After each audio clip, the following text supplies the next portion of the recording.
Started that way. Okay. First of all, I'd like to welcome everybody to the UDOT conference and welcome to our session on the UDOT Right-of-Way, the Design Manual 2015. We know this has been a hot topic for many people and the anxiously awaited new and updated version to the 1996 manual. So with that in mind, for today's session, we have Jason Henley and Travis Daly who will be presenting to us today. And just a real quick bio on each of them. Jason has lived in Utah since 1985, where he has attended UVSC and received his associate's degree in applied science with a focus on drafting. This caused an interest in surveying. After obtaining employment as a surveyor, he continued his education at Salt Lake Community College, where he obtained his associate's degree in applied science in surveying. Jason received his PLS in 2008, and he has been with UDOT going on for 5 years, starting back in March, with 4 years of right-of-way experience prior to employment with the department. Travis Daly is a third-generation land surveyor, and we love him anyway. He began his surveying with his family when he was 10 years old, which means he's well educated and he is well practiced. And he still loves all aspects of the surveying profession. He has lived in Utah for the majority of his life and currently resides in Heber City with his wife and 2 children. He obtained his Utah Professional's licensure in 2006 and has a surveying background ranging from simple land surveys to highly complicated construction staking and highway projects. Travis began working for UDOT in 2014 in the right-of-way department and is currently one of the department's right-of-way design program managers. So will you please welcome with me Travis and Jason.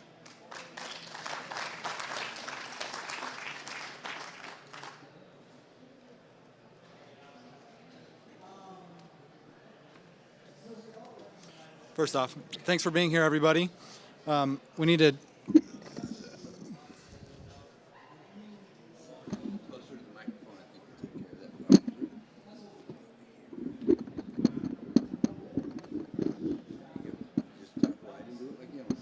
Like I own it. Yes, sir. Is that any better? Can you hear better? Daryl, are you okay? Much better? Okay.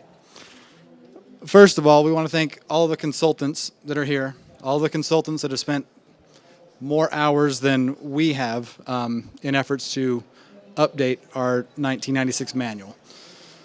We want to start off with just a few quick topics. We want to discuss what we've had, what we have now, and some of the issues that have changed and why they were changed. What's the purpose of our right-of-way?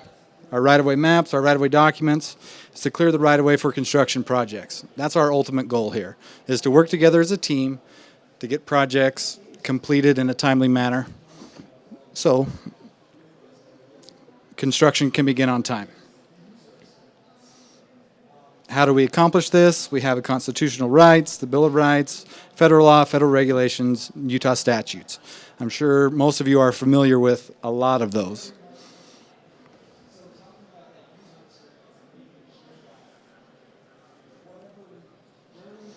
All right, so let's start out with some of what we have now. Right now, we're using the 1996 manual. Its purpose is defined in the beginning. We haven't changed the purpose substantially. We want it to be, the intent to be almost identical to what it was before.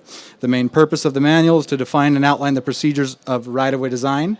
Included is the process for the gathering of base data to the preparation of right-of-way packages necessary to the acquisition of title to or interest in the land required for the construction of a project. This entire process takes place prior to advertisement of the project. Right-of-way design includes the preparation of maps, deeds, ownership records, easements, agreements, or other designated instruments needed to acquire land legally for highway purposes. The scope of the manual is to call to mind various aspects in developing the right-of-way design. The manual is not intended to replace accepted survey practices, legal requirements, good judgment, or common sense. We want to focus on good judgment and common sense as professional land surveyors in the state of Utah. Exercise good judgment and common sense in the use of the manual. Since each project is unique with inherent problems, the manual does not attempt to give information, rules, or formulas for solving the problems that may arise. We're all a team here at UDOT. Our consultants, we need you guys way more than you need us. And we appreciate the hard work that you guys do. We want to stress that we need to always get together as a team, and hopefully not hopefully, we can solve any problem that comes up or challenges on any project. So, are all of our past manuals out of date? No, they're not. Why do we need to be familiar with the old manuals? Because we come across historical right-of-ways and we work on old projects all of the time. We need to know the intent of those as we're moving forward. How they were drafted, why they were drafted the way they were. We've got your pen styles, line styles, weights, everything previously is all designated in these exhibits.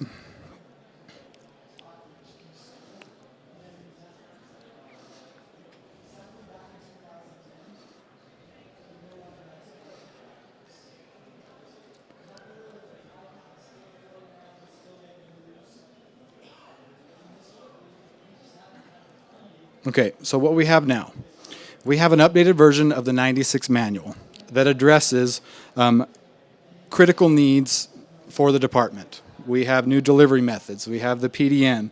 We have EPM that we didn't have before. None of that was taken into consideration, and obviously the old one was in metric. You know, a few things like that have changed, but the intent of the manual hasn't changed. The purpose is nearly identical. However, the scope of the manual has changed significantly, whereas officially the department recognizes MicroStation and En-ROADS as its CAD and roadway design software. Only approved MicroStation levels will be accepted. Refer to the general requirements for drafting made known in the department's CAD Standards Manual. The CAD Standards Manual has replaced all of the previous slides. Just like the old one, this manual is to call to mind the various aspects in developing the highway right-of-way, exercise good judgment. We've got the new edition, which is a key element that we all need to be cognizant of moving forward with our projects. Any deviation from this manual requires written approval and acceptance from the department's director of right-of-way or his assigns. It is not a generalized manual. If we need to deviate, we need to be on the same page. We need to communicate that back and forth and document that. It won't be cumbersome. We're not going to be difficult. It's just something that we feel we've needed to address with challenging projects that have arisen and they've got their own way of doing things. We have now the current plan sheet development standards. And we have, this is a portion of the new manual, Chapter 1. We're referencing all of the standard materials. So if they change, if they need to change, if our project-wise delivery changes, that can be changed here. So these will be hyperlinks in the new manual. So we don't have to send out a memo every time there is a simple change to a delivery or a requirement. How we came about a lot of the changes that needed to happen in the manual. In August of 2012, we started tracking every package that was submitted. We're concentrating on acquisitions because we're concentrating on projects moving forward. We've logged and categorized every error that caused rework on a package. We've got 4 brief categories, one being an incomplete package or an upload. 2, it was a CAD standards issue. Number 3, they were on hold for miscellaneous reasons, meaning central right-of-way, the region and the consultant. They decided to hold it back. And you'll see that there's a very small percentage of those. And number 4, that there were issues with the deed or the clauses in that deed. We can see, we're not going to point any fingers here. This isn't meant to do that. We wanted to show per region the breakdown of rework. And you can see some of the largest percentages in here are the CAD standards. If you average them out, the CAD standards have been an issue throughout, meaning they're not meeting the current requirements, lines are overlapping. And it's something that we need to be cognizant of because, as James can attest to, don't open your mouth, James, just sit there, it's okay. We have had a lot of these, a lot of our projects, not a lot, some of our projects do go to condemnation. Your right-of-way sheets that you develop for us are being plastered in front of jury. If there is a spelling error, if there are 2 lines overlapping, if the lines are unclear as to what they are, we get flamed for it. Okay, and we've generated response times, meaning there was a package returned to a specific region. How many days did it take to get those comments addressed? You guys all know what regions you're doing a lot of work in. This may help you to see where you're at. We've got Region 1. It has taken an average of 9.7 days to get the corrections made and the package approved and moved forward, with 40% of them going back with comments. Region 2, Region 3, Region 4. You know, I keep hitting that button. And also, we've done tracking per consultant. For the last 2.5 years, if you guys are curious as to where you're at, how many packages have came through Central Right-of-Way, how many packages were quality, how many packages were rework, let me know. I can email them to you. It's just a good performance measure for all of us. So hopefully, with the new right-of-way manual addressing some of our deficits in training our consultants, we can eliminate the rework and keep the projects moving forward in a more timely manner and continue to get better. We're great. We want to get, we want to continue to improve.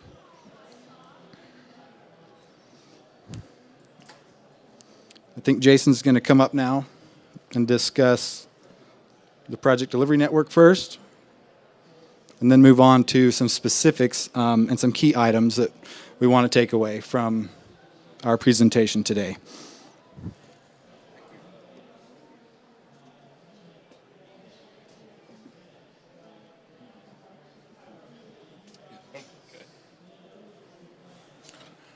By raise of hands, I'm too loud, huh? Can you hear me? Can you hear me? I know I'm too loud most of the time. By raise of hands, how many consultants do we have here? And then UDOT? Okay. Just wanted to see what my target audience was for the most part. Some of the items that I have pointed out and that we will go through and talk about today are critical items that, is it too far away? Yeah.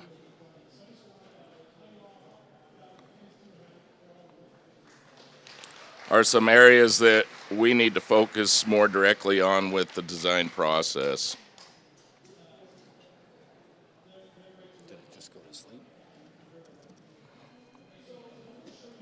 As you can see, there's not much. Did it just shut down? No. It shows power. It's acting like it's on. Oh, it just went off. You're unplugged somewhere. Technical difficulties, just a moment, please.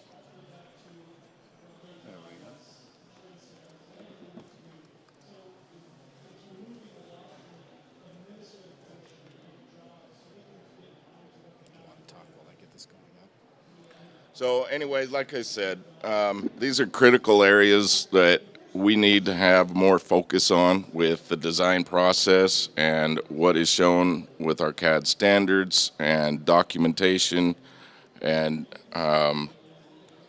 most of all, the delivery process of the documents. And this includes both design and surplus.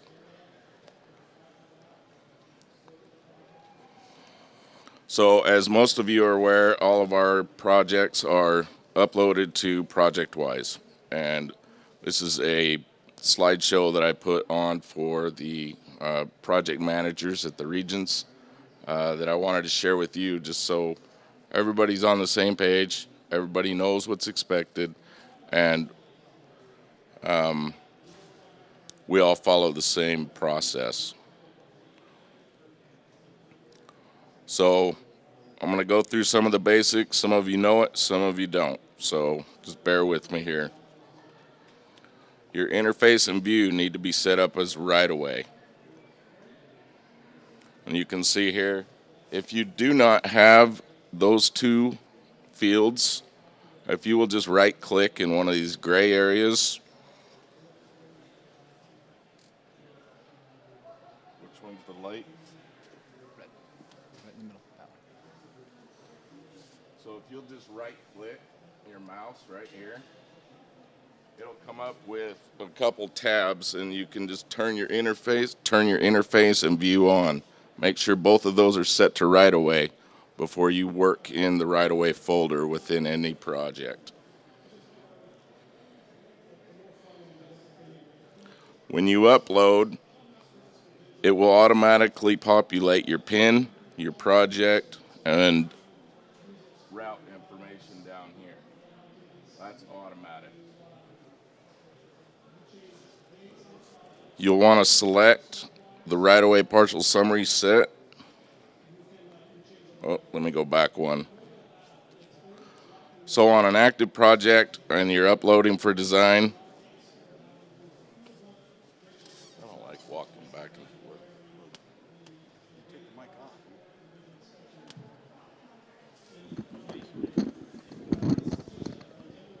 There we go, a little better. You'll want to make sure that this is selected for your partial summary set and the type of document that you're uploading for each summary. These need to be populated to have your summary upload into ProjectWise accepted. We're going to start kicking these back. If these aren't attributed correctly, we're just going to send it back and make sure the consultant has this populated correctly rather than us doing it internally.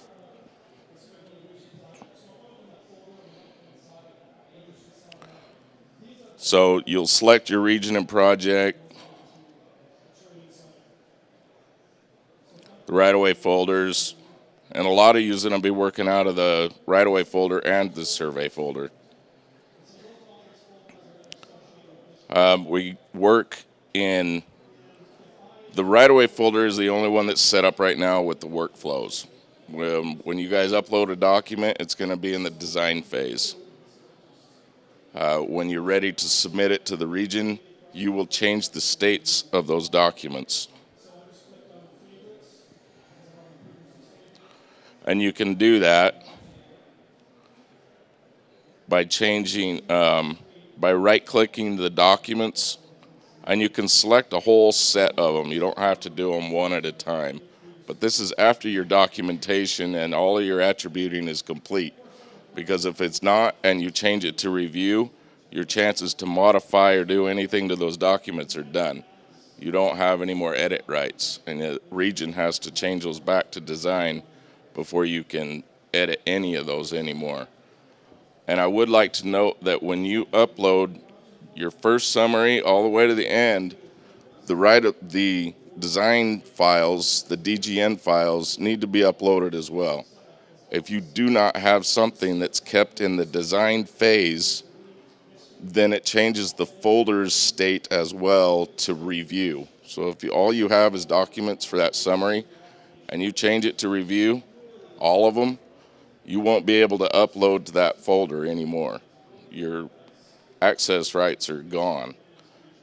So it's critical that you guys keep those design files in there. The DGN files should be part of your initial summary upload, your first partial. And I see that a lot. That's one of our critical things that's going missed, is the consultants are not uploading their design files or their CAD files with their summaries.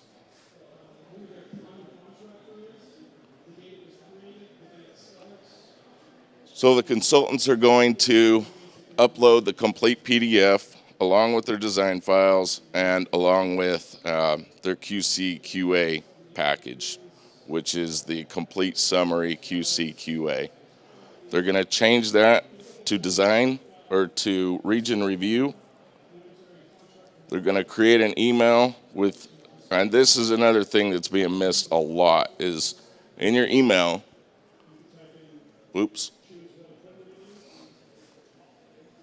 have in your subject line the pin, the project, and the summary number.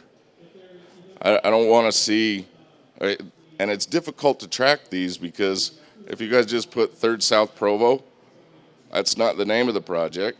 There's no pin number associated with it. And UDOT tracks all of our projects by pin and project, not by what the consultants have been calling it in their office. So it's critical that you guys use the pin, the project, and the summary number as the title. You'll email the region, right-of-way personnel, the project manager. You'll CC the project manager and the right-of-way lead, and the design program managers as well. The body needs to contain language indicating that the summary's been uploaded and is ready for region review. You'll include a Gmail link, and if there's somebody out there that doesn't have this option, this Gmail link, contact me. I'll make sure your computer has it, or ProjectWise has it on your computer. Include a Gmail link for the complete PDF and the QC/QA packages, and change the state of the files from design to region review. So this is an example here where Kirk emailed Randy Smith when he was at the region saying that they've completed the first supplemental summary. It includes this, and he's posted the documents to ProjectWise for their review. And here's the Gmail link right here.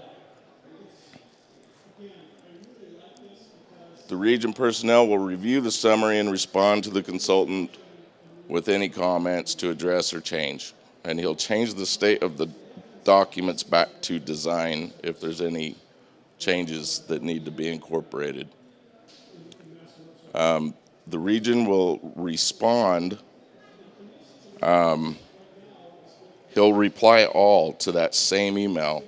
So this is another critical point that we need to start following with the design process, is that initial email that's sent to the region needs to be continued throughout the chain of that summary. So reply all, reply all, reply all until that is approved for acquisition. That way we can see what items have been requested, and it just creates a complete chain of events that's taken from beginning to end. He informs the consultant the summary is good. After the changes have been made, he resubmits to the region.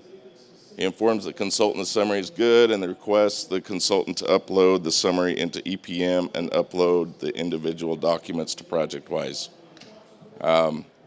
Many of you in here do know this, but some do not.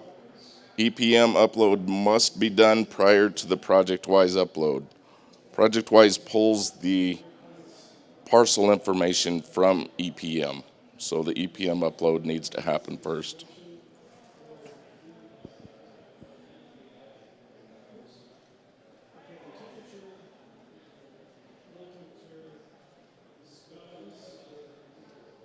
So Randy had a comment to Kirk saying, hey, have these please refer to ProjectWise. I have a couple simple comments.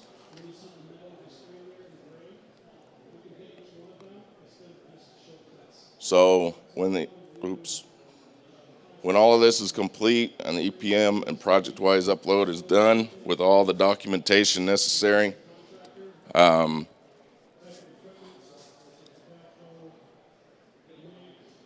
the region personnel will attach a transmittal memo to the complete PDF.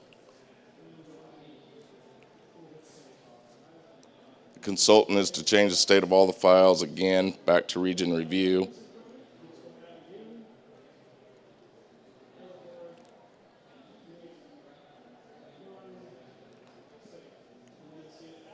So this is where the region attaches their transmittal memo to the complete PDF, changes the state of the files from the region review to conformity review. The region will reply all and request the consultant to deliver one hard copy to the central right-of-way and the right-of-way design program manager.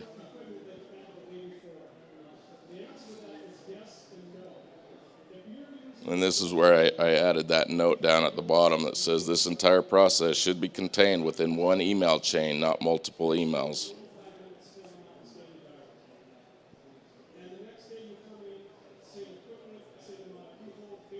So once the hard copy reaches central right away, and I will tell you, we do not foresee when we'll get rid of the one hard copy. I mean, we still have to have that document signed before it's recorded. We still have to manage the hard copy to obtain title to the properties that you guys have written, to all the legal descriptions. So until we get digital signatures and digital notaries and all that good stuff going on, we won't get away from the hard copy. So once the hard copy reaches central right away, I'll review the summary, Mayor Travis, for completeness and adherence to standards. If the summary does not follow the UDOT policy and/or standards, I will reply all to the same email chain, the corrections that need to take place, and move the summary back to design for the right-of-way designer to correct. Typically, if I'm sending you guys an email for these modifications, this needs to be a priority. It's already taken a chain of events to get to me, to get to central right away. Please just make that your main focus so we're not delaying the acquisition process any longer. Typically, they're very minor corrections that can be done same day turnaround. If there's major issues to address taking more than a day, the summary shouldn't have made it to my office. All right, central right away, we're not there for QC, QA. All we're there for is to review the summary, make sure all the documents are there, make sure our standards are being applied, and it's just a conformity review is all we should be doing. There shouldn't be any reason that there's major issues to address in a summary. So once the comments from central right away have been addressed, I will change the state of the documents from design, or the designer, where am I at? Once the comments from central right-of-way have been addressed, the right-of-way designer will change the state of the documents from design to region review and reply to the same chain of emails indicating the comments have been addressed. Either the region can move them into conformity review, or central right-of-way can move the documents from review to in acquisition. Minor corrections, we're not going to require a new hard copy. Substantial corrections will require the QC/QA and review process from the design and a new hard copy to be delivered to central. I don't mind shuffling in just a couple sheets, no problem. But if I have to go through and replace every single deed in that summary, just bring up a new hard copy, please.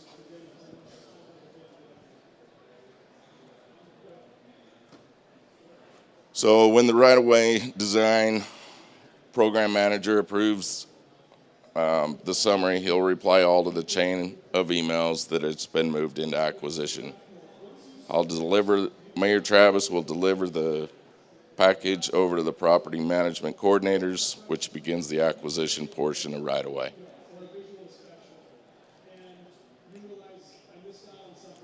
Please remember that all final summaries require a final set of right-of-way plans to be delivered.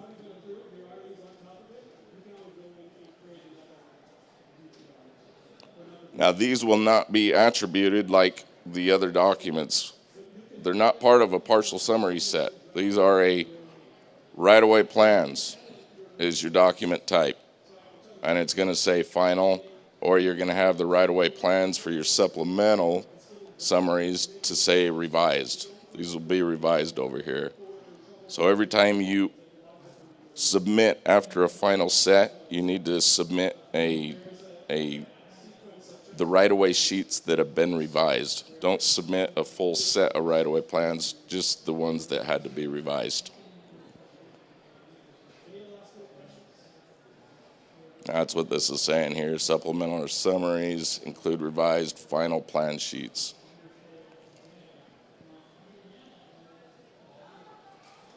And these are your URLs versus Gmail link. So your Gmail, you right-click the document, and you can right-click multiple documents as well with this step. Right-click the document with your mouse, go down to that drop-down menu, and at the bottom it should say copy Gmail URL to clipboard, and you can paste it right into your email.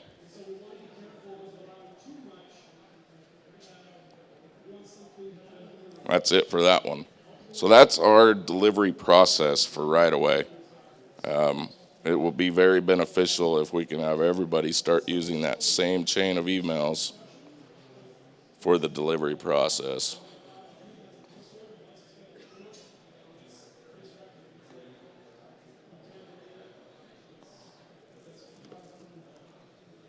From current slide.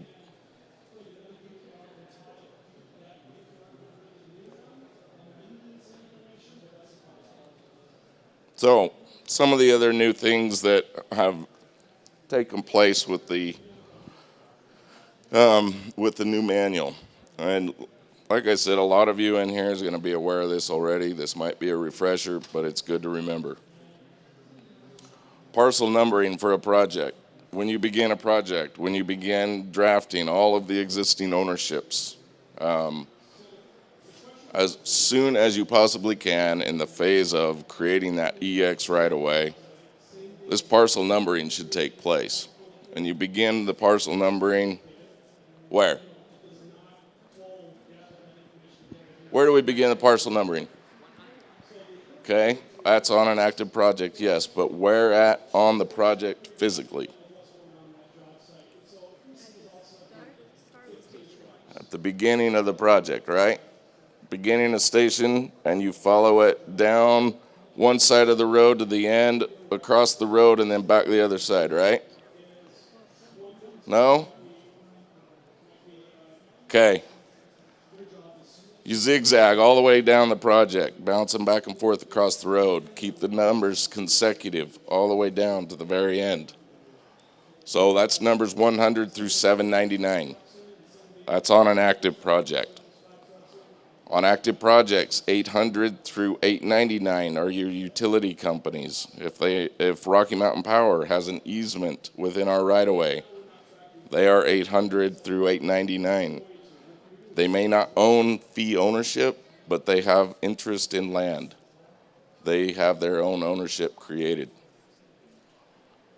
900 through 999 is corridor preservation, and 0 through 99 is reserved for, let's say they begin their project at station 1000.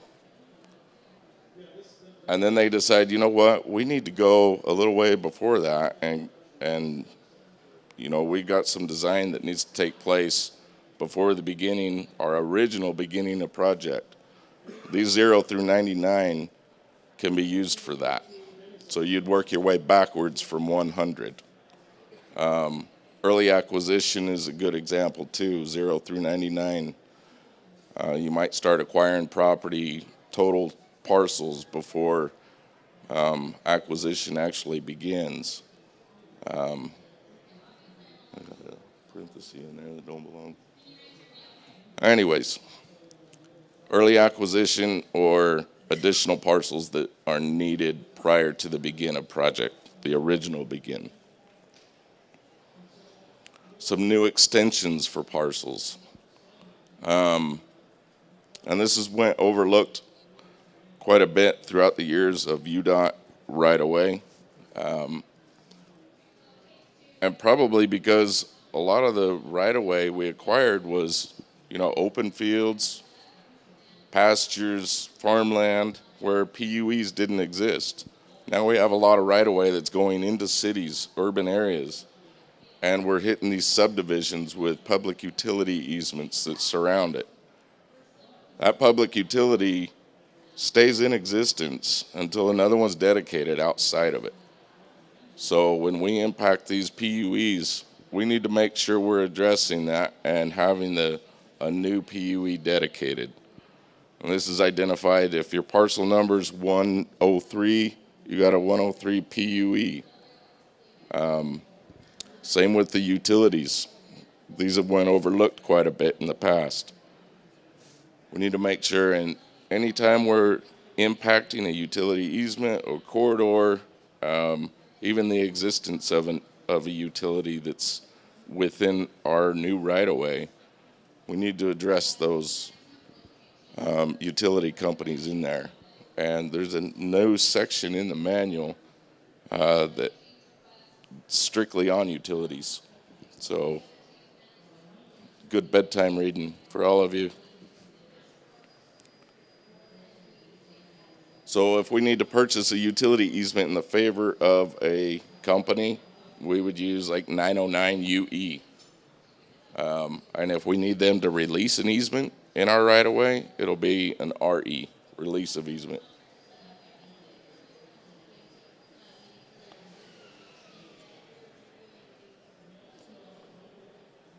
Everybody's favorite, right? NONT parcels. Everybody's favorite, right? NONT parcels. Everybody loves to guess when we use them, right? So when do we use them?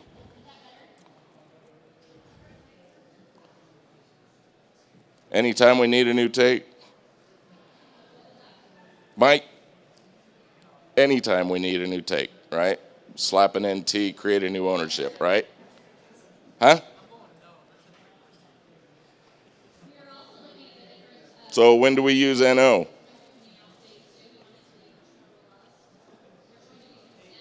Oh, hold on, just a minute.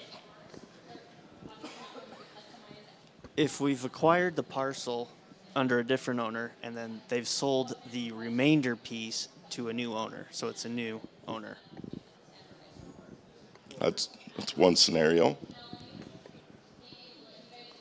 What's the other scenario? Oh, hang on, Marie, hang on. No, they need to hear you. We don't use NO anymore. We just use N. Oh, very good answer. When would we have previously used NO? When the ownership changed. Okay, so there are times when you guys actually write the documents and the acquisition doesn't start for another, 2 months, 2 years, right? In the meantime, they've transferred ownership to somebody else, maybe an LLC, maybe in a corporation, maybe to somebody completely different.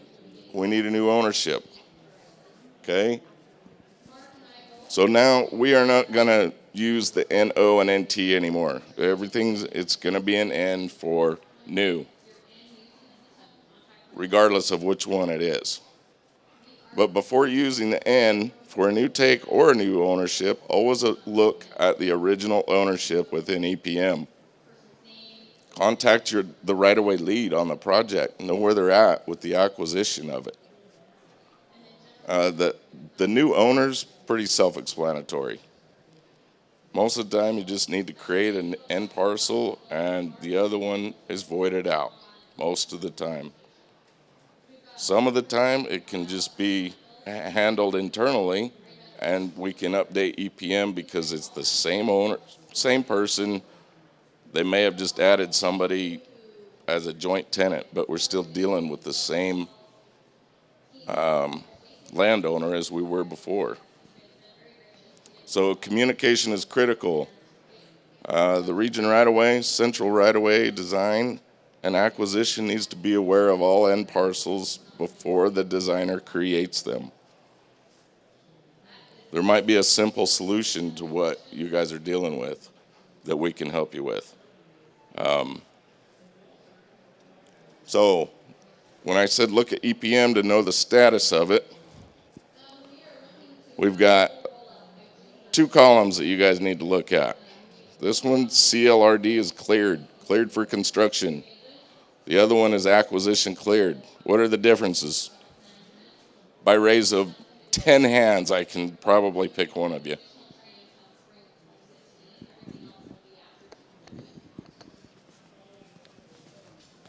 Scott.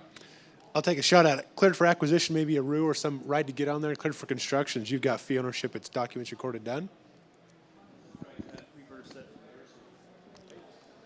You guys just heard me wrong. You say cleared for construction is a RU, right? Yeah, I don't know what I said.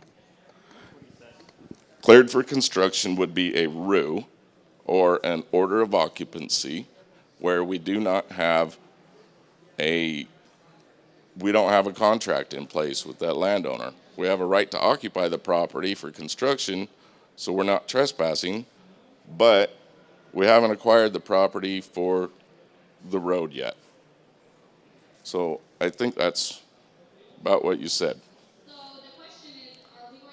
So if neither box is checked, it's a void and replace. Simple solution if your design has changed. If acquisition cleared is checked, the use of the end parcel is necessary. You're going to need a new take. Simple. We can't go back and modify something we've already acquired.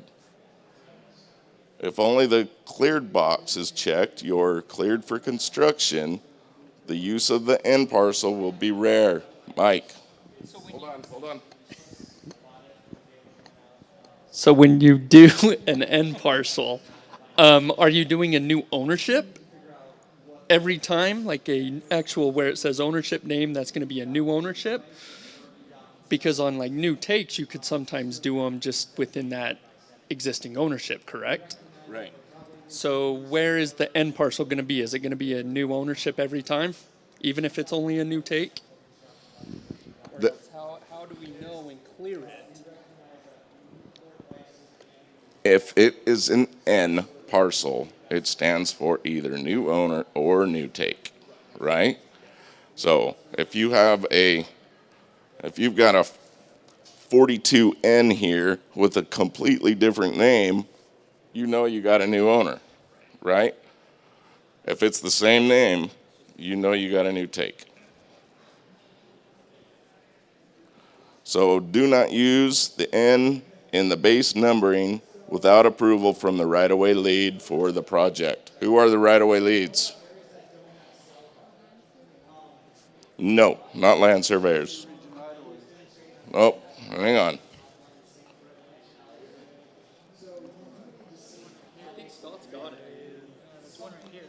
No. Who are the right-of-way leads, Rod? Eric Lyon, Diane, and Kimberly. Who else? Ray Bennett. Ray Bennett. Everybody familiar with those names? Where can you find your right-of-way lead? Who is the right-of-way lead? Right there. The lead for this project was Ray Bennett.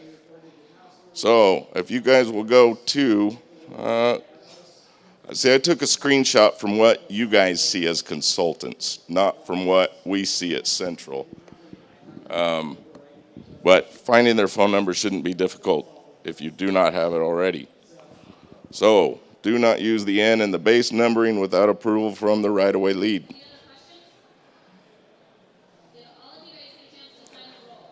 Any modification to a parcel that has only been cleared for construction should be handled with much care and communication. Okay, if we've got a RU on a parcel and you guys go and change that description and make it bigger, what are we possibly creating? Trespass. Big T, trespass. That sucks for us. That is a big, big thing that we try and avoid. Okay? If you guys write parcels that are larger than what we have to occupy and we get on that land, we are now in trespass.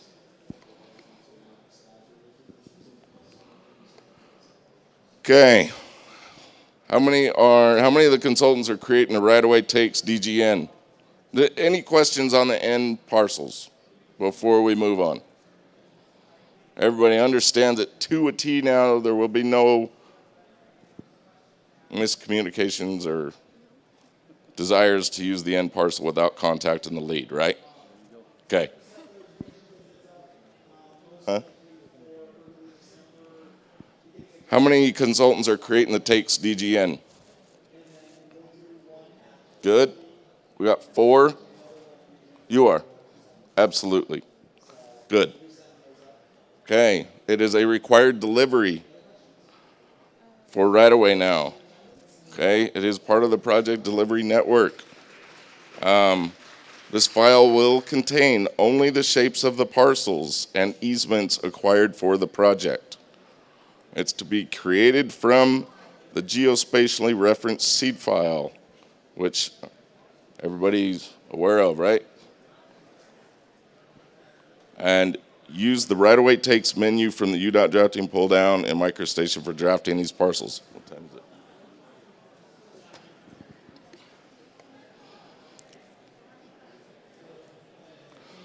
The right-of-way takes drafting menu was created to eliminate breaking the right-of-way lines in the design file and to eliminate copying the existing line work into the design file or vice versa. To completely eliminate the duplicated lines within a file, it's necessary to create the right-of-way takes DGN.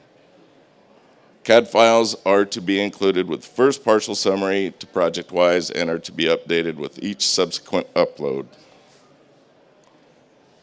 So this is kind of an example of the right-of-way takes DGN, or how the CAD lines will plot. Okay, this is the highway right-of-way line out of the design. It's out of the UDOT drafting pull down. You'll take the right-of-way takes menu, and you will use the highway design line, highway right-of-way design line. It's going to be on a no plot layer. Why is that?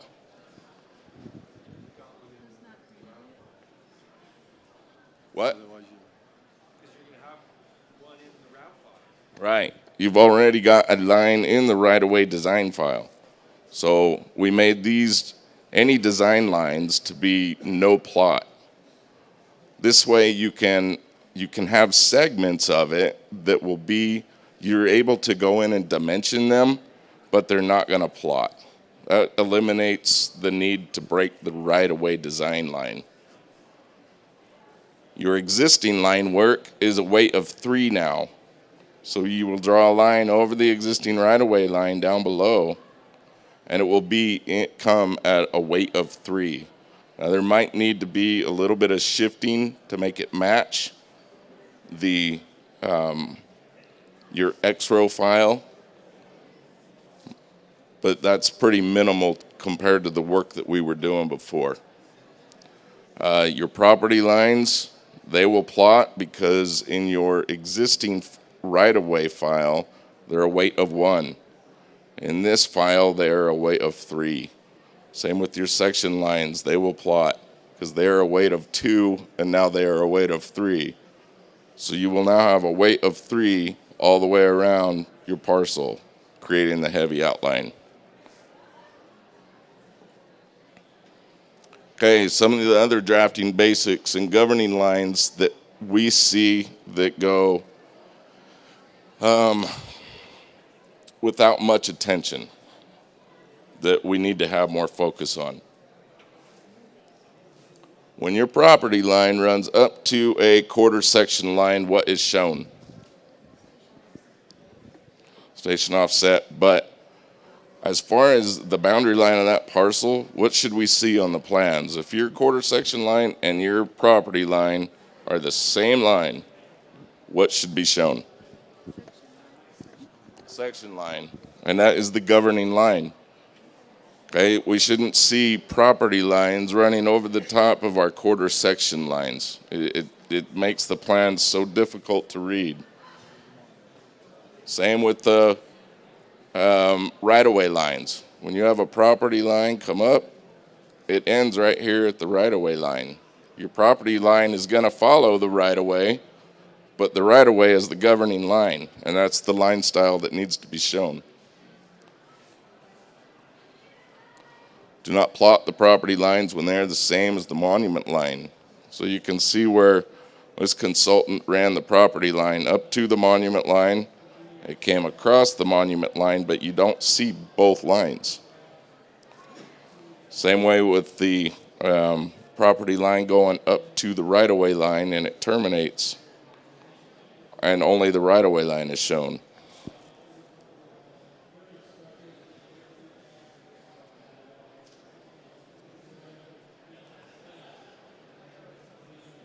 So this is another good example where the property lines go up to the right-of-way, and all we see is the right-of-way line running across. The right-of-way is the governing line. They're still showing the gaps. You see the gaps here?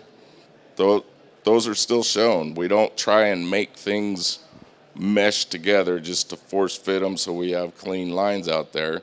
There's still going to be gaps and overlaps. We understand that. This is a poor example. This is of what not to do. You can see where this is that supposed to be a quarter section line? And a property line running one way, there's two property lines over the top of a quarter section line. By the time you get all three of those lines together, it's almost a way to three. Same with the existing right-of-way on the PL line down here.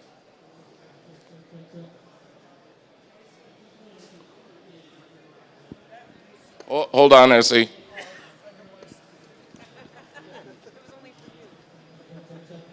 Okay, and in that section or quarter section line, if you don't show PL, how you can tell that's property line goes on top of the quarter section line? It's still a requirement to label our section lines, correct? You don't just throw a line down that has a quarter running down it, then not label it as a section line. So until we get a line that has a quarter symbol and a PL symbol, just label it section and property line. Did that answer your question?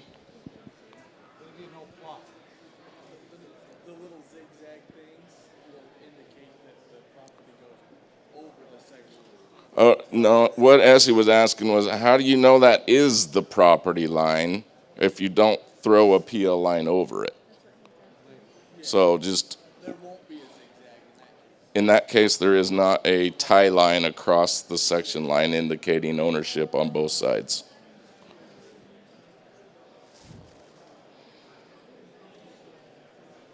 So anyways, those are some of the key, those are 3 or 4 of the main critical areas that we see getting overlooked quite a bit. I know we only had an hour. We could have went longer. I could have went shorter, but I'm gonna let you finish that up.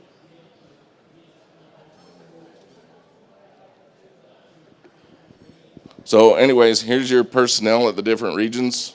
I don't know how many of you guys have this map in your office, but Region 1 is Essie. Essie, will you raise your hand and stand up and shout your name? Region 2, Brad. Well, we don't have Brad here. Mark, can you stand up? Represent Region 2. Come on. This is Mark Velasquez, works out of Region 2. Derek, are you here? Oh, Derek's Region 1 also. Got it? Come on. Show everybody your face. Smile big. There we go. Okay, Region 3, we don't know who works there right now. Region 4, you guys want to stand up? This is Jared Beard and Riley Lindsay. Kelly's trying to hide, but Kelly works with them too. So anyways, these are your contacts for the region right away. Contacts at Central are May and Travis, and a couple other contacts we want to talk about. Well, one other one. So I know there's a lot of people out here that create our surplus packages.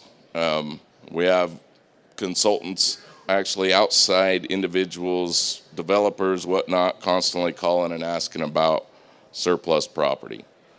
So until that package, until that property has been approved and reviewed by Central right away and is into Brad Daly's hands, your contact is the region.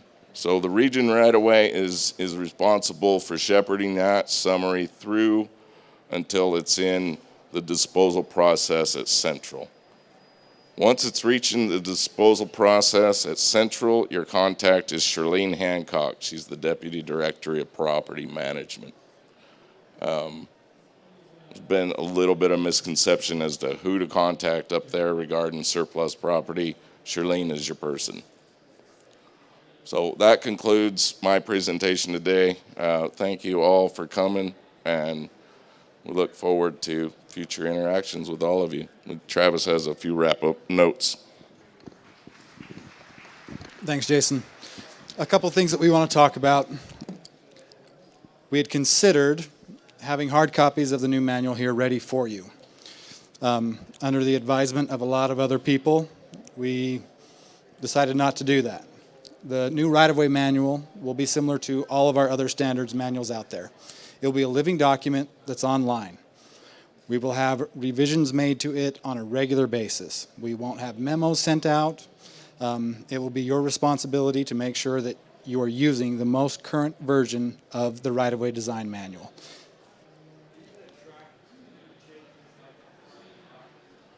It's right behind the cover sheet, yes. This is second sheet in. You'll see the new cover. The next sheet in the PDF will be the revisions, the date, chapter, page, what was changed. When will it be published? We wanted to have it completed. It's still under technical review, formatting. There's a few exhibits that we need to create. And for it to honestly be finalized and made current, FHWA has to approve it.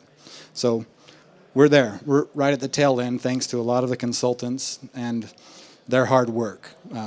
We've come a long ways. It's a lot of pages. There's a lot of exhibits that have been updated, a lot of the content, verifying it back and forth to make sure it matches the PDN. It's taken a lot of time, and we thank you all for your help. We will be sending out an email when it becomes live with a link to the ProjectWise document. And as we move forward and we work together as a team, we find deficiencies in the manual. You guys will help us update it. Just communicate back and forth with us. And we want that manual to be the standard. We hope that it will eventually cover 99% of all of our project needs moving forward. Is there any other questions? Well, thank you guys for coming. Did everybody get a chance to sign the sign-up sheets? If you did not, they're up here on the front row. Mike has them. Thank you all for coming, and enjoy the rest of the conference.